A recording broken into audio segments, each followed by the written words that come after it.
دۆسەی کوشتنی ئەکبەری حاجی ڕۆستەم کەسایەتی دیاری گەرمیان درێژەی هەیە و لەو چوارچێوەیەشدا لە قەزای کفری دوو کەس لە نێو ماڵەکەی خۆیاندا کوژران و دوو کەسی دیکەش لە فڕۆکەخانەی نێودەوڵەتی بەغداد دەستگیر کران.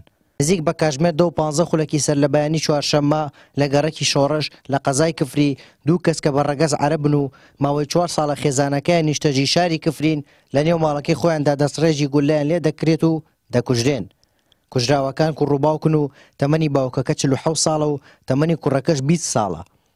کە سوکاری کوژراوەکانیش باس لەوە دەکەن کە کێشەیان لەگەڵ هیچ کەسێکدا نەبووە.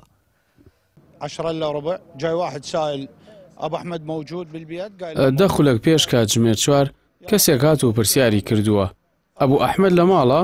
دەڵێن نەخێر لە ماڵ نییە. پاشان خواحافیزی کردووە و ڕۆشتووە. بەڵام دوای نیو کاتژمێر هاتۆتەوە و لە دەرگایداوە و پاشان ڕووداوەکە ڕوویداوە و دواتر ڕۆشتون. کوژراوەکە پیاوێکی هێژارەوە هیچی نییە، هیچ کەسێکی نییە، لە کێڵگەیەکەوە دێتەوە بۆ ماڵەوە و بە پێچەوانەوە. بەویستی خودای گەورە ڕاستیەکان دەردەکەون. ماوەی 4 ساڵ بوو لە کفریدا دەنیشت. دێتەوە ماڵەوە و دانیشتۆ و پاشان دەیکوژن. چۆن شتی وا دەبێت؟ ئەو وەرگیز کێشەی لەگەڵ هیچ کەسێکدا نەبووە. ئەو پیاوێکی کاسب و هەژار بوو و سپاس بۆ خوددا.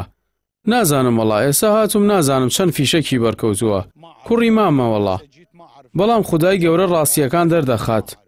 ئەو پیاوە گەر شتێکی هەبوایەوە دەیوت، بەڵام پیاوێکی هەژار بوو بۆچی دەیکوژن؟ ئەمانە تاوانبار بوون کە ئەو کارەیان کردووە. لەبارەی کوشتنی و دوو کەسەوە پۆلیسی گەرمیان ڕاگەیەندراوێکی بڵاو کردەوە و دەڵێت دەستیان بە لێکۆڵینەوە لە ڕووداوەکە کردووە. وتەبێژی پۆلیسی گەرمیانیش لەبارەی ڕووداوەکەی شاری کفریەوە بۆ پەیام وتی بە تۆمەتی کوشتنی باوکو کوڕەکەی کفری فەرمانی دەستگیرکردن بۆ برایەکی ئەکبەری حاجی ڕۆستەم دەرچووە.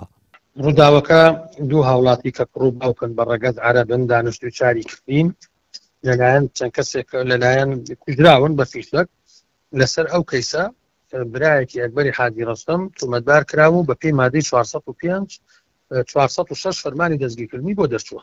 لێکۆڵینەوە بەردەوام و هەر شتێک ئەمە زانیاری سەرەتاییە لە ئایندەیە هەر شتێکە ئاگادارتانەکەینەوە.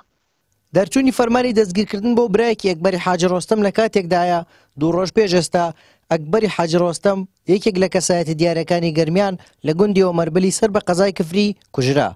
ئەو ڕووداوە دەنگدانەوەی زۆری بەدوای خۆی داهێنا تاوەکو ئەوەی بەیانی چوارشەممە کوڕباوکێک لە نێو ماڵی خۆیاندا کوژران و تۆمەتباری ڕووداوەکەش لای پۆلیسی گەرمیان برایەکی ناوبراوە کە دەوترێت دوای ڕووداوەکە بەرەو هەولێر هەڵهاتووە. هارون ڕەشید، کەناڵی ئاسمانی پەیام، گەرمیان.